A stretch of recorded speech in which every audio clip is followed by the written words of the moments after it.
श्रोतेहो नमस्कार.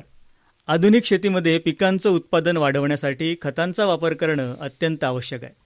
परंतु त्याचा अनिर्बंध आणि असंतुलित वापर जमिनीची सुपीकता कमी करतोय. खतांचा संतुलित वापर म्हणजे पिकांच्या गरजेनुसार शास्त्रीय पद्धतीनं खतांचा वापर करणं. याचा मुख्य उद्देश जमिनीचं आरोग्य अबाधित ठेवून शाश्वत पीक उत्पादन घेणं हा आहे. श्रोतेहो, आज या संदर्भात चर्चा करण्यासाठी कृषी विज्ञान केंद्र सिंधुदुर्ग किर्लोस येथील मृदाशास्त्रज्ञ विकास धामापूरकर हे आपल्या स्टुडिओमध्ये उपस्थित आहेत. सर नमस्कार. आकाशवाणीच्या स्टुडिओमध्ये आपलं मनपूर्वक स्वागत. नमस्कार सर. सर, आजचा जो आपला विषय आहे त्यानुसार शेतीमध्ये खरोखरच रासायनिक खतांचा संतुलित वापर करण्याची का गरज आहे? होय, सध्याची परिस्थिती बघता आपल्याला संतुलित खत व्यवस्थापन करणे फार आवश्यक आहे. काय झालंय, हरित क्रांतीनंतर भारतात अन्नधान्य उत्पादनात प्रचंड वाढ झाली, ज्यामध्ये काही रासायनिक खतं आहेत त्यांचा वाटा सिंहाचा आहे. त्यामध्ये युरिया आहे, DAP म्हणजे डायअमोनियम फॉस्फेट, पोटॅशिक खतं आहेत. या खतांच्या अनिर्बंध वापरामुळे आपल्याला उत्पादनात फार बदल झालेला दिसून आला. परंतु गेल्या काही दशकात पिकांकडून जास्तीत जास्त उत्पादन घेण्याच्या हव्यासापोटी या रासायनिक खतांचा असंतुलित वापर मोठ्या प्रमाणावर वाढला. त्यामुळे जमिनीची सुपीकता कमी झाली आणि सद्य परिस्थितीत शेतकऱ्यांना जमिनीची सुपीकता टिकून ठेवण्याचे फार मोठे आव्हान उभे राहिले. या सर्वात महत्त्वाचा कुठला दोष शेतकऱ्यांचा राहिला असेल तर त्यांनी सेंद्रिय पदार्थांचा वापर फार कमी केला. त्यामुळे जमिनीचा पोत बिघडला आणि जमिनी फार कठीण होत चाललेल्या आहेत. याचं महत्त्वाचं एक उदाहरण द्यायचं झाले तर 1955 पर्यंत ज्यावेळी भारतामध्ये 100 मिलीमीटर पाऊस पडायचा किंवा 100 लिटर पाऊस पडायचा, त्यावेळी 55 लिटर पाणी जमिनीमध्ये मुरत होते. परंतु आज 2026 मध्ये ज्या दिवशी 100 लिटर पाऊस पडतो त्यावेळी फक्त 5 लिटरच पाणी जमिनीमध्ये मुरतं. रासायनिक खतांच्या या अनिर्बंध वापरामुळे आपल्या जमिनी फार कठीण होत चाललेल्या आहेत आणि हे फार मोठं आव्हान शेतकऱ्यांसमोर आणि शास्त्रज्ञांसमोर उभं राहिलेलं आहे. या अनिर्बंध वापरामुळे फक्त जमिनीचं आरोग्यच बिघडलेलं नाही तर त्याचे मानवी जीवनावर आणि आपल्या आजूबाजूच्या पर्यावरणावर पण विपरीत परिणाम दिसून येत आहेत. बरोबर. सर, असंतुलित खर्चात खतांच्या वापरामुळे पीक उत्पादनाबरोबरच आणि कुठल्या गोष्टींवर परिणाम झालेत? निश्चितच असंतुलित खतांच्या वापरामुळे फक्त शेती उत्पादन आणि जमीन आरोग्यावर परिणाम झालेले आहेत एवढंच नाही आहे, तर असंतुलित खतांच्या वापरामुळे मानवी आरोग्यावर पण त्याचे फार मोठे परिणाम होत आहेत. शेतकरी बंधू जी जास्तीची खते वापरत आहेत ती पावसाच्या पाण्याबरोबर किंवा शेतीच्या पाण्याबरोबर वाहून जाऊन मानवी जीवनाचे जे जलस्रोत आहेत ते फार मोठ्या प्रमाणावर दूषित करत आहेत आणि तेच पाणी माणसं सध्या पित आहेत. तसेच पिकांकडून नायट्रस ऑक्साईडसारखे वायू मोठ्या प्रमाणावर उत्सर्जित होत आहेत आणि हवेचे प्रदूषण वाढविण्यासाठी हे मोठ्या प्रमाणावर मदत करत आहेत. मानवी अन्नामध्ये नायट्रेट्स, जड धातूंचे प्रमाण मोठ्या प्रमाणावर वाढल्यामुळे कॅन्सर, किडनीचे आजार, मुलांमध्ये ब्लू बेबी सिंड्रोम यासारखे आजार उद्भवताना आपल्याला दिसत आहेत. सर्वात मुख्य म्हणजे या असंतुलित खताच्या वापरामुळे शेतीतील उत्पादन खर्च वाढलेल्याच आहेत, परंतु शेतीची उत्पादकता म्हणावी तेवढी वाढताना आपल्याला दिसत नाहीत. आपल्याला आपली जमीन पुढच्या पिढीसाठी जर शाबूत ठेवायची असेल, उत्पादनक्षम ठेवायची असेल तर जमीन आरोग्य पुनर्जीवित करणे आवश्यक आहे.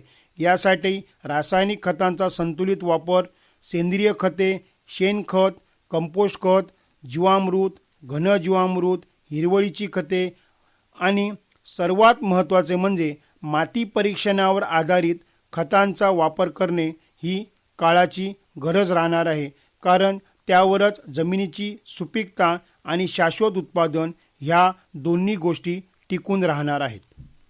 सर, पीक उत्पादन घेताना कुठल्या प्रकारची आणि किती प्रकारची अन्नद्रव्ये आवश्यक असतात? पीक उत्पादन घेताना मुख्य करून 16 प्रकारची अन्नद्रव्ये आवश्यक आहेत. त्यापैकी काही जी अन्नद्रव्ये आहेत ती निसर्गामध्येच आपल्याला मुबलक प्रमाणामध्ये उपलब्ध आहेत. त्यामध्ये कार्बन, हायड्रोजन आणि ऑक्सिजन येतो. ती अन्नद्रव्ये आपल्याला पाण्यामधून आणि हवेमधून सहजरित्या उपलब्ध होतात. त्यामध्ये दुसरा प्रकार आहे जो मुख्य अन्नद्रव्ये.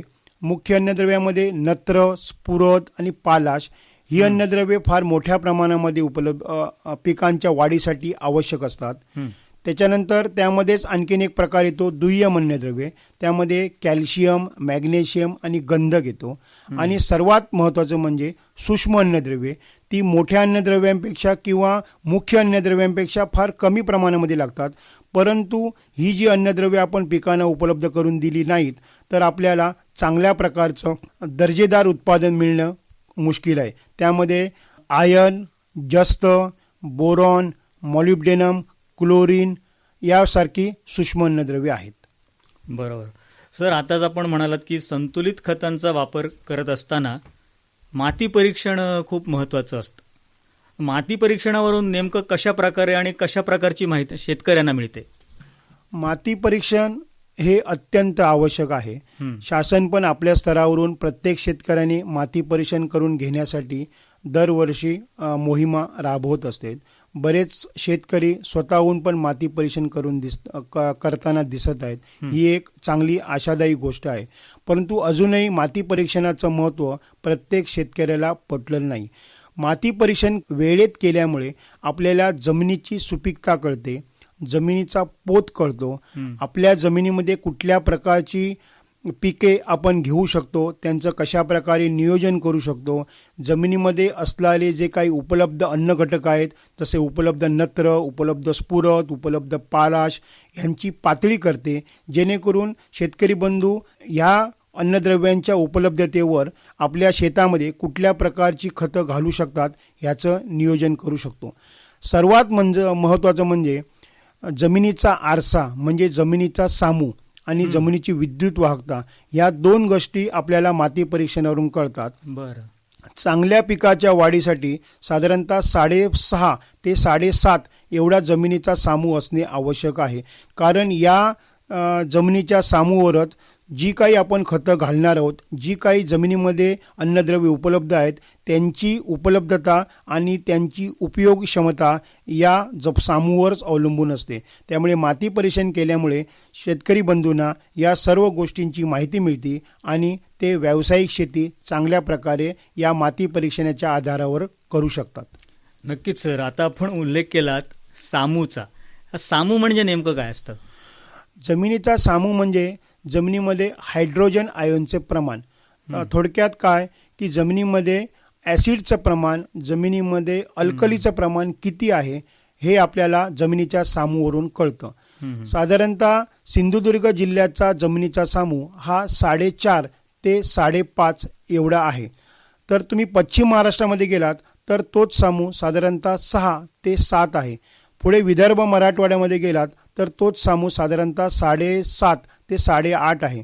जसजसं पावसाचं प्रमाण कमी होत जातंय तसं जमिनीचा सामू वाढत जातोय. परंतु सिंधुदुर्ग जिल्ह्यातील जमिनीला नैसर्गिक देणगी आहे की ह्या 4.5 ते 5.5 एवढा सामू असून सुद्धा आपण चांगल्या प्रकारे पीक नियोजन करू शकतो. त्याच्यासाठी शेतकरी बंधूंनी माती परीक्षणावर आधारित खत व्यवस्थापन करावं, जेणेकरून ह्या सामूमध्ये कुठल्या प्रकारची पिके घेऊ शकतो, कुठल्या प्रकारची खतांचे नियोजन करू शकतो आणि कशा प्रकारे खतांचे नियोजन करू शकतो हे यावरून आपल्याला माहिती मिळते. नक्की सर, खूप इंटरेस्टिंग आणि महत्त्वाची माहिती आहे की सिंधुदुर्ग जिल्ह्याचा सामू खूप चांगला आहे आणि वेगवेगळ्या प्रकारची पिकं आपण घेऊ शकतो. सर, मला सांगा की आपण पीक वाढीसाठी 16 प्रकारची मुख्य अन्नद्रव्य सांगितलीत. त्यापैकी काही मुख्य अन्नद्रव्यांची कार्य आणि त्यांची कमतरता झाली तर काय होऊ शकतं हे आमच्या शेतकरी बंधूंना सांगा. नक्कीच. सुरुवातीलाच आपण चर्चा केल्याप्रमाणे 16 प्रकारची अन्नद्रव्ये आहेत. त्यापैकी काही मुख्य अन्नद्रव्ये म्हणजे नत्र, स्फुरद आणि पालाश ही अन्नद्रव्ये आहेत. यापैकी नत्र हे फार मोठ्या प्रमाणामध्ये लागतं, कारण वनस्पतीमध्ये जे क्लोरोफिल असतं, जे सूर्यप्रकाशाच्या मदतीमुळे प्रकाश संश्लेषण क्रिया होते आणि त्याद्वारे हे क्लोरोफिल वनस्पतीमध्ये अन्न निर्माण करण्यासाठी मदत करते. ह्या क्लोरोफिल या घटकाचा सर्वात जास्त घटक कुठला असेल तर तो नत्र असतो आणि या नत्राची उपलब्धता जास्त असेल तर वनस्पती मोठ्या प्रमाणामध्ये अन्न तयार करू शकतात आणि त्याचा डायरेक्ट परिणाम पीक उत्पादनावर होत असतो. दुसरं महत्त्वाचं कार्य म्हणजे पिकांची वाढ ही नत्रावर अवलंबून असते. एखाद्या झाडाची उंची वाढणे, एखाद्या झाडाचा विस्तार होणे, एखाद्या झाडाच्या पानांचा रंग खूप गडद हिरवा होणे, हे सर्व नत्राच्या उपलब्धतेवर अवलंबून आहे.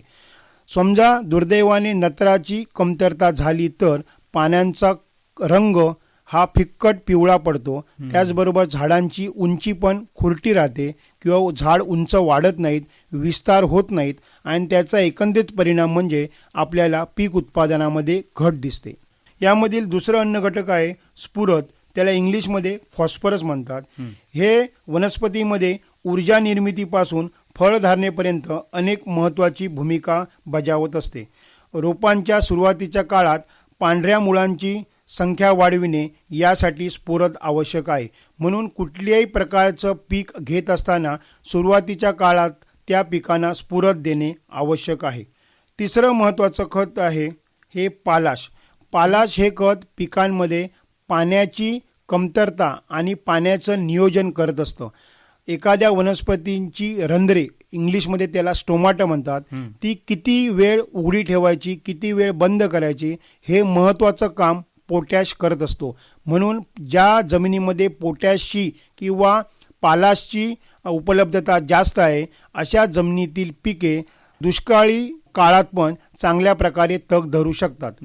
दुसरं पालाशाचं महत्त्वाचं सर्वात काम म्हणजे जी फळं आहेत, म्हणजे आंबा असेल, काजू असेल, नारळ असेल, त्यांना चांगल्या प्रकारची चव देणं, त्यांना चांगल्या प्रकारचा रंग देणं, त्यांना त्या फळांचा चांगला टिकाऊपणा वाढवणं, ही जी कामं आहेत याच्यासाठी पालाशाची उपलब्धता असणे जमिनीमध्ये आवश्यक आहे. सर, खूप छान माहिती देत आहे तुम्ही.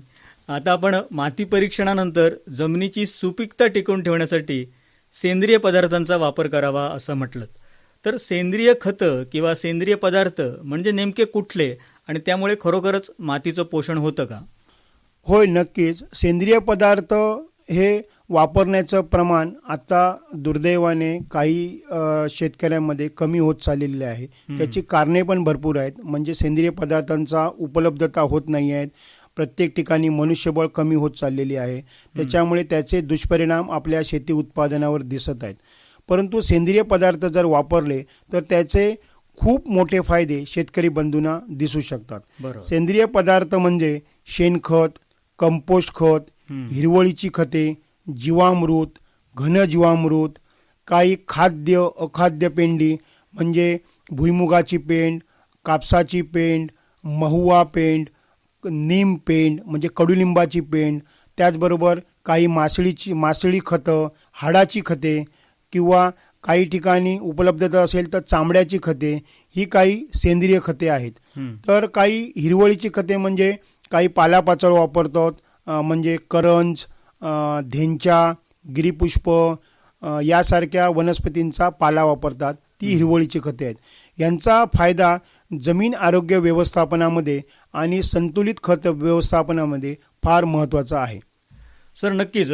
मला सांगा सर, गांडूळ खताचं देखील काही महत्त्व आहे, तर गांडूळ खरोखरच मातीचं किंवा जमिनीचं आरोग्य सुधारण्यासाठी आणि पीक उत्पादनासाठी कसे मदत करतात? सर, आपण शाळेमध्ये शिकलोय की गांडूळ हा शेतकऱ्याचा खरा मित्र आहे. हो, बरोबर. तर गांडूळ खरोखरच शेतकऱ्याचा खरा मित्र आहे. जोपर्यंत शेतकरी किंवा माणूस आपल्या पद्धतीने त्याचं जीवन संपवत नाहीत तोपर्यंत तो मातीमध्ये मरत नाही. गांडूळ हा या पृथ्वीवरील सर्वात प्रामाणिक प्राणी आहे. तो अविरतपणे रात्रंदिवस 24 तास वर्षाचे 365 दिवस शेतकऱ्याची आणि शेतीची सेवा करत असतो. त्यांची शरीराची रचना अशी असते की त्याची प्रत्येक हालचाल ही शेतीसाठी आणि मातीसाठी फायदेशीर होत आहे. गांडूळ हालचाल करत असताना जमिनीच्या वरच्या भागातून खाली जातो आणि खालच्या भागातून वर येतो. तो एवढा प्रामाणिक आहे की ज्या भागातून ज्या छिद्रातून वरून खाली जातो त्या छिद्रातून तो परत खालून वरती येत नाही, त्याच्यासाठी तो वेगळं छिद्र तयार करतो. बरं. ह्या हालचालीमुळे काय होतं की जमिनीमध्ये मोठ्या प्रमाणामध्ये प्राणवायू उपलब्ध होतो. त्याचबरोबर नैसर्गिकरित्या शेतीची किंवा मातीची नांगरणी होते. बरं. हा एक मोठा फायदा आहे. हां. दुसरा फायदा असा आहे की गांडूळ ह्या मातीमध्ये वर्षानुवर्षे राहत असल्यामुळे त्याला आजूबाजूचं वातावरण हे चांगलं ठेवायचं असतं. जमिनीमध्ये कोट्यावधी प्रमाणामध्ये जीवजंतू असतात. गांडूळ जमिनीमध्ये वरून खाली आणि खालून वर जात असताना आपल्या मार्गामध्ये पीक वाढीसाठी आवश्यक नसणारे किंवा कीड आणि रोग पसरवणारे जे जीवजंतू असतात त्यांना आपल्या पोटात घेतो आणि त्यांची संख्या नष्ट करतो. त्याचबरोबर जमिनीमध्ये पीक वाढीसाठी काही आवश्यक जीवजंतू असतात. काम करून शेतकऱ्याची सेवा करून हे जीवजंतू म्हातारे झालेले असतात, दुर्बल झालेले असतात. गांडूळ त्यांना पण आपल्या पोटात घेतो. आपल्या पोटातील काही अँटीबायोटिक्स, काही हार्मोन्स, काही एन्झाईम्स त्यांना देतो आणि सशक्त करून परत मातीच्या पृष्ठभागावर आणून सोडतो. अशा प्रकारे तो शेतकऱ्यांची सेवा अविरतपणे करत असतो. म्हणून आपण अनादी काळापासून गांडुळाला शेतकऱ्याचा मित्र संबोधित आहोत. सर, खरंच खूप म्हणजे गांडूळ किती काम करतो शेतकऱ्यांसाठी, किती उपयुक्त आहे आणि किती महत्त्वाचं म्हणजे किती प्रामाणिकपणे तो काम करतो हे आपण आमच्या लक्षात आणून दिलं. सर, आत्ताच आपण म्हणालात की गांडुळांप्रमाणे जमिनीमध्ये असलेल्या सूक्ष्मजीवांचं कार्य पण पीक उत्पादनासाठी महत्त्वाचं आहे. जरा हे अधिक स्पष्ट कराल का? हो, नक्कीच. गांडुळांप्रमाणे जमिनीमध्ये असलेल्या सूक्ष्मजीवांचे कार्य पण पीक उत्पादनामध्ये आणि जमीन आरोग्य व्यवस्थापनामध्ये अत्यंत महत्त्वाचे आहे. जमिनीचा जिवंतपणा खऱ्या अर्थाने जमिनीमध्ये असलेल्या गांडुळांची संख्या तसेच सूक्ष्मजीवांची संख्या यावर अवलंबून असते. ज्या जमिनीमध्ये सूक्ष्मजीवांची संख्या जास्त असते ती जमीन सुपीक असं आपण ढोबळ मनाने म्हणू शकतो. जमिनीमध्ये कोट्यावधी प्रमाणामध्ये जीवजंतू असतात.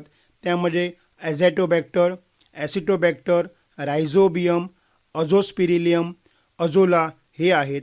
ते जमीन आरोग्य सुधारण्यासाठी अहोरात्र झटत असतात.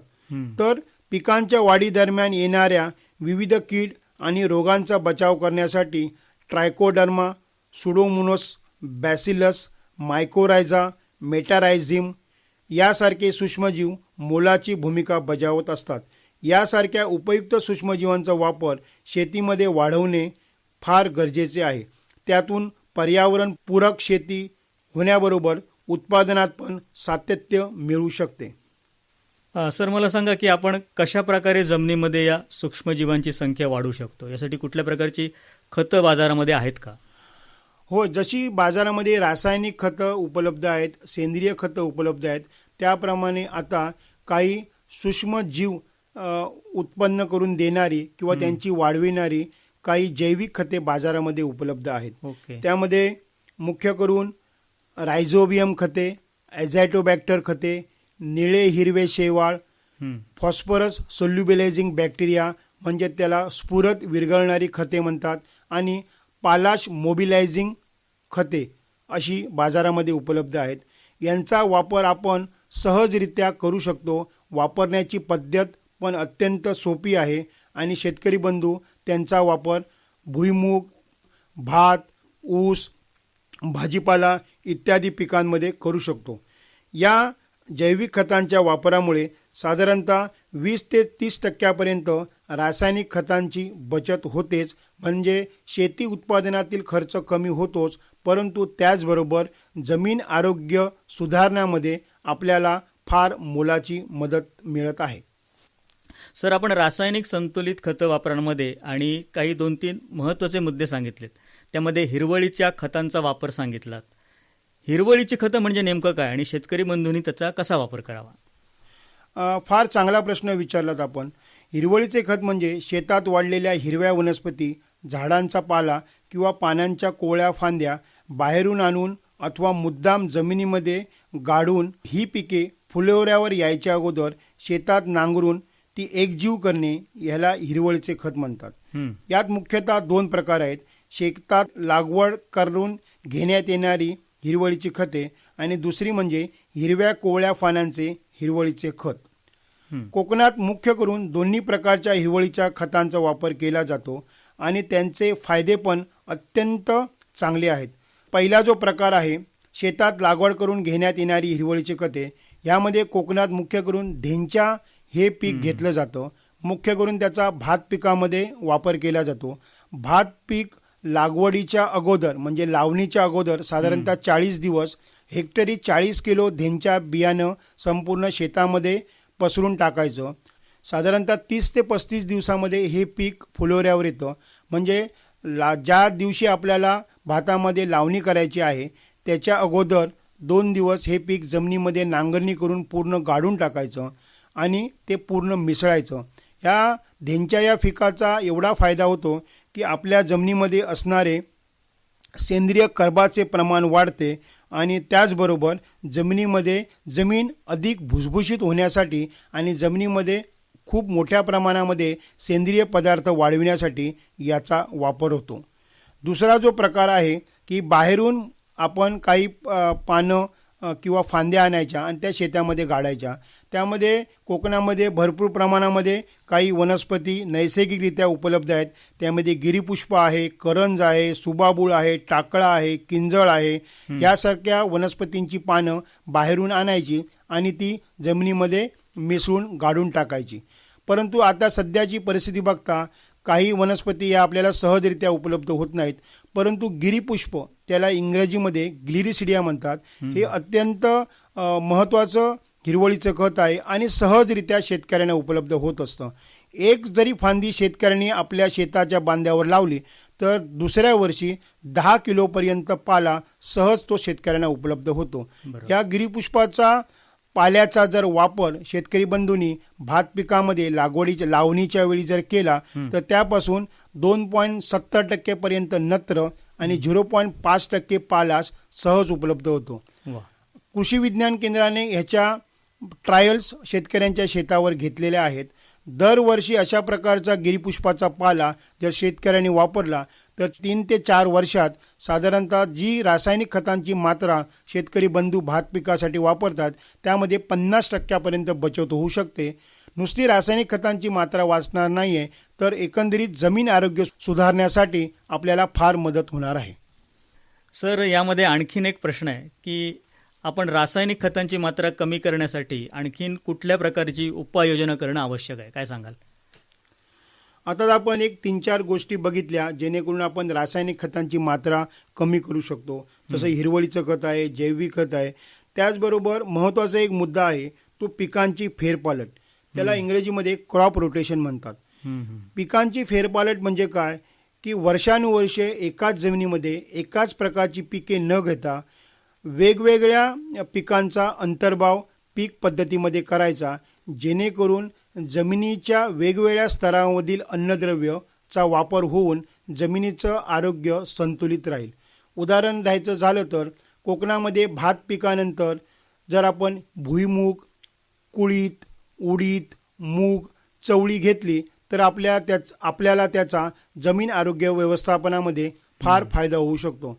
म्हणजे काय होतं की भाताच्या मुळांची लांबी साधारणतः 25 ते 30 सेंटीमीटर असते आणि हे एकदल तृणधान्यामध्ये येत असल्यामुळे नत्राचा, स्फुरदाचा वापर मोठ्या प्रमाणामध्ये होतो.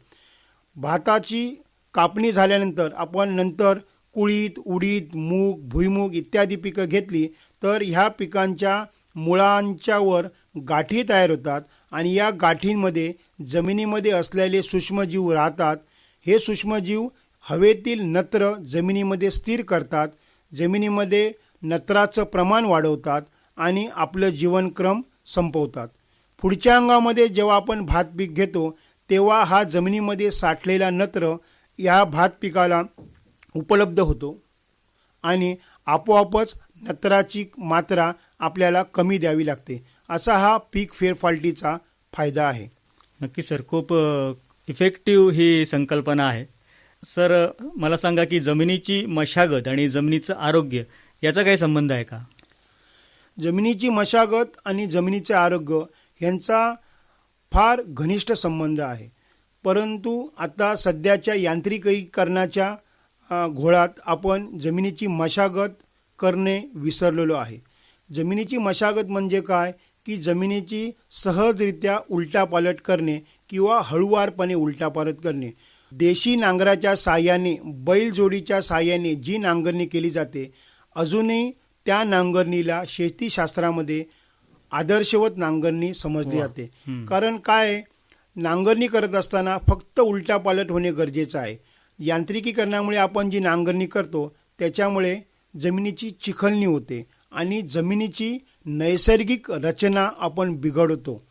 जमिनीची नैसर्गिक रचना म्हणजे काय की निसर्गाने जमिनीमध्ये अशी एक यंत्रणा निर्माण केलेली आहे.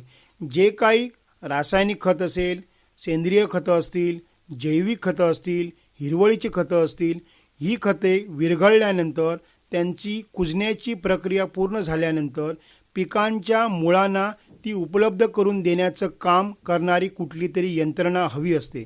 ती यंत्रणा निसर्गाने केशाकर्षण मुळाच्या स्वरूपात आणि सूक्ष्मजीवांच्या स्वरूपात जमिनीमध्ये निर्माण केलेली आहे. आपण जमिनीची चिखलणी केली तर ही सगळी केशाकर्षण मुळं नष्ट होतात. सूक्ष्मजीवांची संख्या जास्त पाण्यामुळे गुदमरून मरून जातात आणि ही रचनाच आपण नष्ट करतो. त्यामुळे कुठल्याही प्रकारची खतं, रासायनिक असू देत, हिरवळीची असू देत, जैविक असू देत, सेंद्रिय असू देत, ती जर चांगल्या पद्धतीने उपलब्ध करून द्यायची असतील तर मशागत चांगल्या प्रकारे होणे आवश्यक आहे. शेतकरी बंधूंनी वर्षातून एकदा तरी खोल नांगरणी करावी, जमीन उघडी ठेवावी, जेणेकरून जमिनीची मशागत योग्य राहील, जमिनीची रचना योग्य राहील आणि एकंदरीत जमिनीचे आरोग्य सुधारण्यासाठी आणि अबाधित ठेवण्यासाठी ह्या मशागतीचा आपल्याला फायदा होऊ शकतो. नक्कीच सर, शेतीचा हंगाम आता सिंधुदुर्गामध्ये सुरू होतोय. आपल्या माहितीचा नक्कीच त्यांना खूप चांगला उपयोग होईल. जाता शेवटी या शेतकरी बंधूंना तुम्ही काय सल्ला द्याल? शेतकरी बंधूंना मी एवढंच सांगेन की येणाऱ्या खरीप हंगामामध्ये त्यांनी रासायनिक खतं आहेत, त्या रासायनिक खतांची मात्रा कमीत कमी वापरावी. आपल्या घराशेजारी, शेती शेजारी ज्या ज्या निविष्ट आहेत त्यांचा वापर जास्त करावा. हिरवळीच्या खतांचा वापर जास्त करावा. आपल्याकडे शेतकरी बंधूंकडे जर देशी गाय उपलब्ध असेल तर जीवामृताचा, घनजीवामृताचा वापर मोठ्या प्रमाणावर करावा. जेणेकरून शेती उत्पादनातील खर्च कमी होईलच, परंतु प्रत्येक शेतकऱ्याला विषमुक्त अन्न स्वतःच्या खाण्यासाठी आणि इतरांच्या खाण्यासाठी पण उपलब्ध होण्यासाठी मदत होईल. नक्कीच सर, शेतकरी आपला अन्नदाता आहे आणि जे काही अन्न तो पिकवतो ते विषमुक्त अन्न जर मिळवायचं असेल तर रासायनिक खतांचा वापर निश्चितच कमी केला पाहिजे, हे आजच्या आपल्या संवादातून समोर आलं आहे. सर, आपण आमच्या स्टुडिओमध्ये आलात, आमच्या शेतकरी बंधूंना खूप उपयुक्त अशी माहिती सांगितली. त्याबद्दल आकाशवाणी परिवारातर्फे आपले मनःपूर्वक आभार. धन्यवाद सर. धन्यवाद.